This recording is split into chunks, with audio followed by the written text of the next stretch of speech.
All right, let's just dive right into this. Welcome to today's explainer, where we're going to unpack one of the most fascinating and, let's be honest, ridiculously expensive trends in modern entertainment. We're looking at the movie industry's absolute obsession with chasing Marvel's success.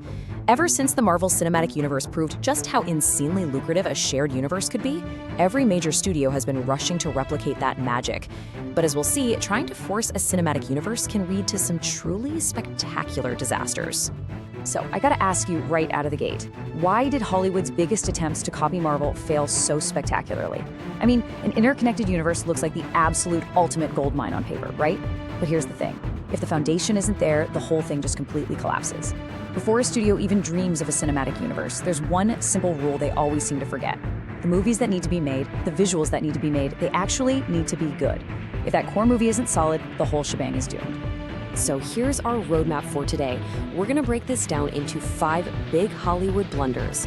The big mistake of fast expansion, losing the original identity, building a universe without a base, DC's biggest blunder, and finally, the ultimate lesson we can learn from all this.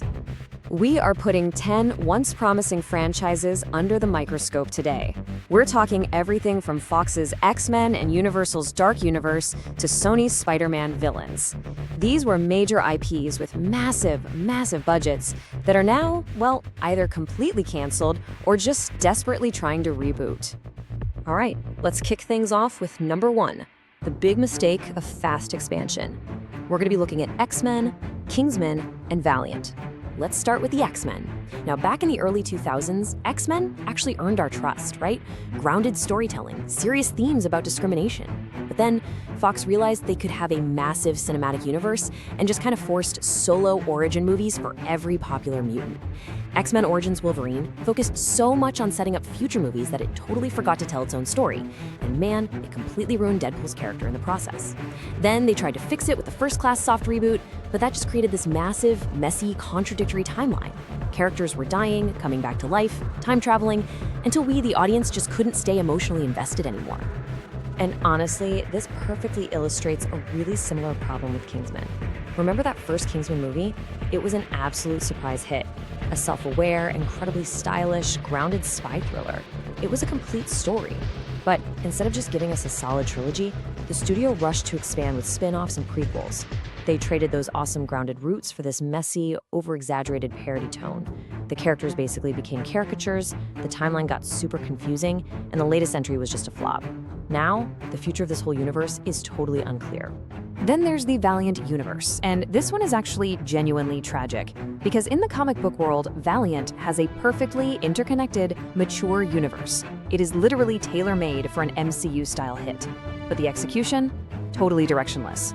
They kicked things off with a super generic action film, Bloodshot, and you never got the feeling this was the start of something bigger. Between the constant rights issues, creative shakeups, and absolutely zero roadmap for the fans, this entire universe just quietly vanished after a single movie. Poof, gone. Moving on to number 2, losing the original identity. This brings us to Pacific Rim, Star Trek, and Ghostbusters. Just think about Pacific Rim for a second. That first movie was a brilliant, complete experience. It had clear rules, an amazing visual identity, and those giant robots, they felt like massive, heavy, consequential war machines. You felt the emotional weight. But when the studio decided to force a universe out of it, they completely flipped the tone. The sequels traded those heavy mechanical giants for this lighter, almost toy-like action geared toward younger kids. The characters felt artificial, that emotional connection totally evaporated, and the big universe plans dropped after just one failed sequel. They sacrificed a fantastic standalone franchise for a universe literally nobody asked for. Star Trek went through a very similar identity crisis. Now, obviously, Star Trek has been incredibly successful across TV and film for decades, but the studio tried to jam it into this modern, action-heavy cinematic universe template, basically trying to copy the massive box office success of Star Wars. They totally ignored the thoughtful, traditional sci-fi ideas that made Star Trek so legendary in the first place. The movie started feeling really disconnected. It alienated the older fans who felt the franchise lost its soul, and it completely failed to capture a new crowd. Ultimately, the whole theatrical universe lost steam, and the franchise had to retreat right back to television. And then we have the 2016 Ghostbusters reboot. The original film is an undeniable cult classic, a perfect mix of memorable humor and just a great, simple concept. But when the studio decided to revive it, they didn't just want one movie. They planned this massive extended Ghostbusters universe with multiple teams and spin-offs. But, as we all know, the film immediately divided audiences and ran into intense internet backlash. And because the fan base was so fractured right out of the gate, those massive universe plans were completely halted. The studio eventually had to pivot back to continuing the original timeline. Which brings us to number 3, building a universe without a base. Let's look at the Dark Universe, the Wizarding World, and Sony. Honestly, there's no better example of this than Universal's Dark Universe. They literally had access to cinema's most iconic monsters: Dracula, Frankenstein, the Invisible Man. But look at how they handled it with Tom Cruise's The Mummy. Step 1, they kept halting the actual story of the movie to awkwardly set up secret organizations and tease future characters. Step 2, they ditched the classic horror tone for a generic action blockbuster vibe with endless explosions. And Step 3, this is the craziest part. They proudly announced their entire multi-movie slate, complete with group cast photos, before the very first film even came out. When The Mummy flopped, that whole grand plan collapsed instantly. It was dead on arrival. And then we've got Sony's Spider-Man universe. Okay, so the crucial, mind-boggling point here is that Sony decided to build an entire cinematic universe around Spider-Man's villains without actually including Spider-Man. It's just a bewildering strategy. Without Spider-Man there as the emotional center, these characters just kind of lack purpose. The universe constantly struggles to find its tone, weirdly mixing dark origin stories with slapstick comedy. Aside from Venom doing well early on, most of these films have totally failed to convince us that this is a world worth investing in, especially when the marketing is always awkwardly teasing a Spider-Man appearance that, you guessed it, never happens. But hey, even established juggernauts aren't safe. Look at the Wizarding World. The original Harry Potter films were absolute generation-defining classics, but then the studio decided to expand into the Fantastic Beasts prequels, and the execution completely missed the mark. These new stories just lacked a clear, relatable destination. In Harry Potter, you always knew they were building up to that final showdown with Voldemort. Fantastic Beasts didn't have that driving force. Plus, fans just couldn't recreate that deep childhood connection with the new cast. Because of all that, the prequels suffered, and now the universe is sort of being awkwardly rebooted into a new TV series. All right, number 4, DC's biggest blunder, the incredible rise and fall of the DCEU. Looking at this objectively, just from a purely structural perspective, the main issue with the DCEU was pacing. It was simply too big, too fast. Instead of taking the slow, deliberate time to set up each character with their own individual foundational movies, actually earning the audience's care and trust, the franchise just jumped straight into massive, grand-scale crossover events.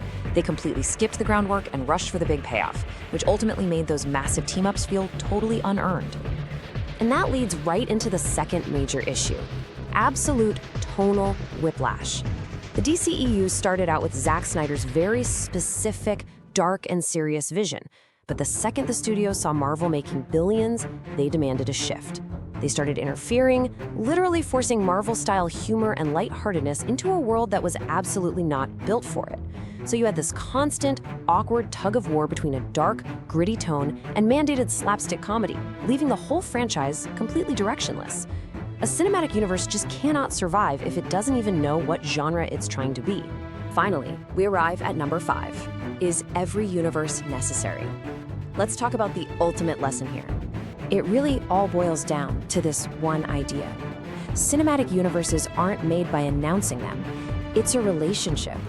You can't just drop a glossy press photo of famous actors and declare you have a 10-year plan. You have to actually earn the audience's trust. You have to teach us to care about a single character in a single, well-crafted movie long before you ever ask us for a decade-long emotional and financial investment. So the biggest takeaway from all these expensive failures is exactly this. Not every successful movie needs an expansive universe. Sometimes a single, beautifully crafted film, or just a tightly written, solid trilogy leaves a much stronger and more impactful legacy. Chasing that Marvel formula, forcing spin-offs, and stretching a story way too thin, that almost always destroys exactly what made these franchises so great in the very first place. Which brings us to the end of today's explainer, and now I want to turn it over to you. Looking back at the X-Men, the Dark Universe, Pacific Rim, the DCEU, which of these cinematic failures actually hurt you the most? And if you were suddenly put in charge of a major studio tomorrow, which of these tragedies do you think actually deserves a proper reboot? Think about it, because as we've definitely learned today, getting this right is a whole lot harder than Marvel makes it look. Thanks so much for joining me to unpack all this, and I'll catch you on the next one.